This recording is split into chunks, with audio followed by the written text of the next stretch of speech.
নমস্কার বন্ধুরা, মুখরোচক হেসেলে আপনাদের সবাইকে স্বাগত জানাই। আজকের দিনটি হলো ভ্যালেন্টাইন্স ডে। আজকের দিনে নিজের প্রিয় মানুষদেরকে পছন্দের গিফট দেওয়ার এবং তার পছন্দ মতো রান্না করবার দিন। তাই আজকে আমি আপনাদের সলিউশনের জন্য নিয়ে এসেছি চটপট তৈরি হয়ে যাওয়া একটি এগলেস চকোলাভা কেক রেসিপি, যা আমি তৈরি করে দেখাবো প্রেশার কুকারে। চলুন তৈরি করি এই রেসিপি।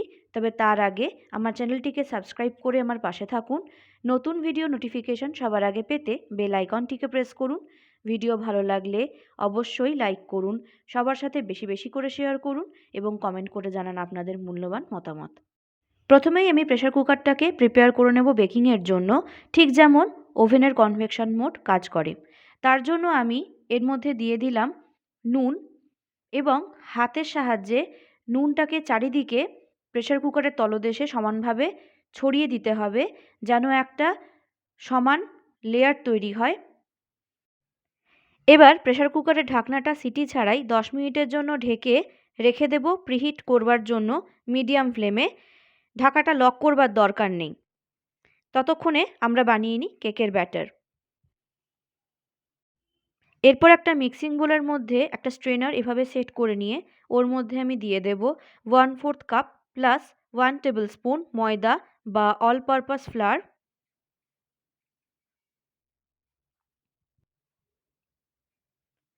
এরপর আমি এতে দিয়ে দেব 2 টেবিল স্পুন কোকো পাউডার। অবশ্যই ভালো ব্র্যান্ডেড কোকো পাউডার এতে ব্যবহার করতে হবে, নয়তো টেস্টটা ভালো আসবে না, সাথে রঙটাও কিন্তু ফিকে আসবে। এরপর এতে আমি দিয়ে দেব ময়দার সমপরিমাণ গুঁড়ো চিনি, মানে 1/4 কাপ প্লাস 1 টেবিল স্পুন গুঁড়ো চিনি আমি এতে ব্যবহার করছি। এবং এতে দিয়ে দিচ্ছি 1/4 teaspoon plus 1 pinch baking powder. এবারে সমস্ত উপকরণগুলোকে খুব ভালো করে চেলে নিতে হবে, যাতে ব্যাটারের মধ্যে কোনো রকম লাম্প না চলে যায় এবং ব্যাটারের মধ্যে এয়ার ইনকর্পোরেট হতে পারে।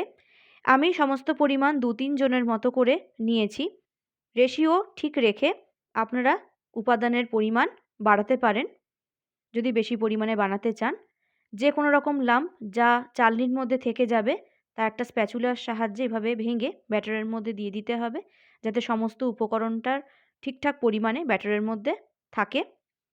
এবারে 7 টেবিল চামচ দুধ রুম টেম্পারেচারে থাকা আমি এই ব্যাটারে দিয়ে দেব এবং এই দুধ দিয়েই আমি ব্যাটারটা গুলব।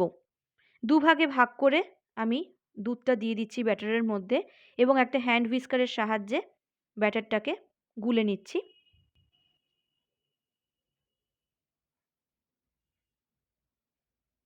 বাকি অবশিষ্ট দুধটাও এর মধ্যে দিয়ে দিচ্ছি। জল কিন্তু কোনো রকমভাবে এখানে ব্যবহার করা যাবে না। ভালো করে কিন্তু হ্যান্ড হুইস্কারের সাহায্যে মিশ্রণটাকে গুলে নিতে হবে। দেখুন এখানে ব্যাটারটা আমার রেডি হয়ে গেছে। এইবারে এই ব্যাটারটাকে আরও বেশি চকলেটি বানানোর জন্য এর মধ্যে আমি দিয়ে দিচ্ছি 60 গ্রাম ডেয়ারি মিল্ক। এবারে একটা পাত্রের মধ্যে জল ভালো করে ফুটিয়ে গরম করে নিয়েছি এবং তার উপরে এই চকলেটের বোলটা সেট করে দিয়ে একটা স্প্যাচুলার সাহায্যে ভালো করে নাড়িয়ে নিচ্ছি যতক্ষণ না চকলেটটা গলে যাচ্ছে। সমানে কিন্তু নাড়াতে থাকতে হবে, তা না হলে চকলেটটা ওভারহিটে শক্ত হয়ে যেতে পারে। চকলেটটা গলতে শুরু করলেই এর মধ্যে দিয়ে দেব আমি 1 টেবিল স্পুন সল্টেড বা আনসল্টেড বাটার। আমি এখানে সল্টেড বাটারই নিয়েছি। ক্রমাগত নাড়াতে থাকতে হবে, তা না হলে কিন্তু শক্ত হয়ে যাবে চকলেটের এই মিশ্রণ। চকলেটটা দেখুন ভালো মতো গলে গেছে।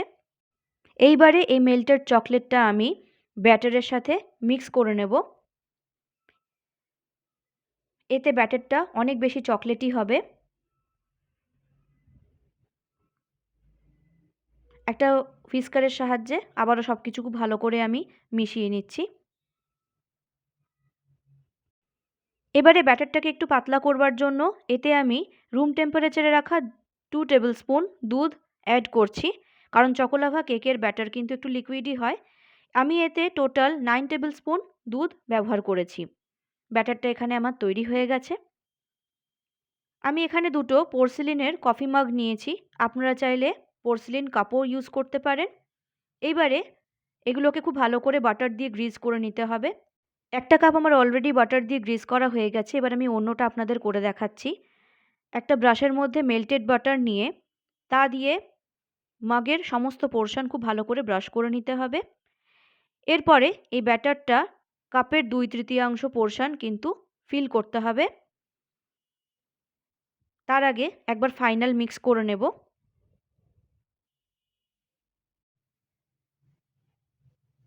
এবারে ব্যাটারটাকে আমি আস্তে করে ঢেলে দেব প্রতিটা মাগের মধ্যে, এবং আগে যেরকম বললাম 2/3 পোর্শন আমি ব্যাটার দিয়ে ফিল করব, তার বেশি কখনোই করব না। কারণ যখন কেকগুলো বেকিংয়ের সময় ফুলতে শুরু করবে তখন ব্যাটারটা ওভারফ্লো হয়ে যাওয়ার সম্ভাবনা থাকবে। এইবারে আমি অন্য কাপটা ব্যাটার দিয়ে ফিল করে নেব। দুটো কাপ আমার এখানে তৈরি হয়ে গেছে। আমি একটা সিলিকন মোল্ডের মধ্যেও কিছুটা ব্যাটার নিয়ে নিয়েছি। আপনাদের কাছে যদি এরকম কোনো সিলিকন মোল্ড থাকে তাহলে আপনারা এই দিয়েও চকোলাভা কেক সহজেই বানাতে পারবেন, এবং তার জন্য কোনো রকম গ্রিজিংয়ের প্রয়োজন হবে না। এরপরে কফি মগ এবং মোল্ডটাকে একটু ট্যাপ করে নিতে হবে যেন ব্যাটারে থাকা কোনো এয়ার বাবল থাকলে সেটা বেরিয়ে যায়। এবার আমি এগুলো বেক করতে বসাবো। তার জন্য এতক্ষণ ধরে যে কুকারটাকে আমি প্রিহিট করতে রেখে দিয়েছিলাম তার ঢাকনা খুলে নিচ্ছি খুব সাবধানে, কারণ এই সময় কুকার কিন্তু খুব গরম থাকে। এবং ফ্লেম লোতে করে এর মধ্যে বসিয়ে দিচ্ছি একটা স্ট্যান্ড, এবং সারফেসটা প্লেন করবার জন্য তাতে দিয়ে দিচ্ছি একটা প্লেট, এবং তার উপরে কাপ এবং মোল্ডটাকে বসিয়ে দিলাম। এবার এটাকে আমি আবারও আগের মতো করে ঢেকে দিচ্ছি হুইসেল ছাড়াই, লক করব না। 10 থেকে 15 মিনিটের জন্য মিডিয়াম টু হাই ফ্লেমে এটাকে বেক হতে দেব, কিন্তু 10 মিনিটের পরেই একবার আমাকে চেক করে নিতে হবে। আমার টোটাল 15 মিনিট লেগেছে বেক হতে। টাইম কিন্তু ভ্যারি করতেই পারে, তাই 10 মিনিটের পর মাঝে মাঝে চেক করতে হবে যাতে কেকটা পুড়ে না যায়।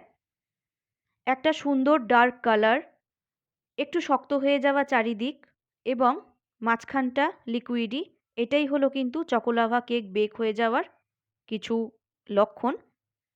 দেখুন চারিদিকটা আমার স্পঞ্জি হয়ে গেছে যেরকম কেকের ক্ষেত্রে হয়, কিন্তু মাঝখানটা একটু লিকুইডি।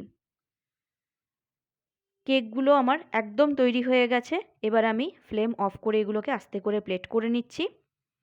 চকোলাভা কেক কিন্তু গরম গরম খেতেই বেশি ভালো লাগে, এতে যে অ্যাকচুয়াল টেক্সচার এই কেকের সেটা সম্পূর্ণ বোঝা যায়। প্রথমে আমি মোল্ডের কেকটাকে কাট করব, এটা দেখানোর জন্য যে এর মাঝখানটা কতটা হয়েছে। দেখুন কাটার সঙ্গে সঙ্গে চকলেট লাভা কিন্তু ভেতর থেকে বেরিয়ে আসছে। এবারে মাগের চকোলাভা কেকটাকে আমি চেক করবার জন্য খুবই এক্সাইটেড। চামচ দিয়ে অল্প একটু কাট করাতেই দেখুন মাঝখান থেকে একরাশ লিকুইড চকলেট লাভার মতো করে বেরিয়ে আসছে। দেখুন একদম পারফেক্টলি বেক হয়েছে, এবং যে কোনো বেকারির কেকের মতোই কিন্তু এটা হয়েছে, আর খেতেও হয়েছে বেকারিতে তৈরি করা কেকের মতোই। তাহলে আপনারাও এটা বাড়িতে চটপট বানিয়ে নিন, যেটা তৈরি করতে খুব সামান্যই কিছু ইনগ্রিডিয়েন্টের প্রয়োজন হয়, যা প্রায় বেশিরভাগ কিচেনেই সাধারণত মজুদ থাকে, এবং তৈরি করতেও 30 থেকে 35 মিনিটের বেশি সময় লাগে না। তাই এটা একটা কুইক এবং অসাম ডেজার্ট রেসিপি। অবশ্যই এটা বাড়িতে তৈরি করবেন, আজকের দিনে তো স্পেশালি তৈরি করবেন এবং এনজয় করবেন। সকলে ভালো থাকবেন, দেখা হচ্ছে আবারও। Thanks for watching.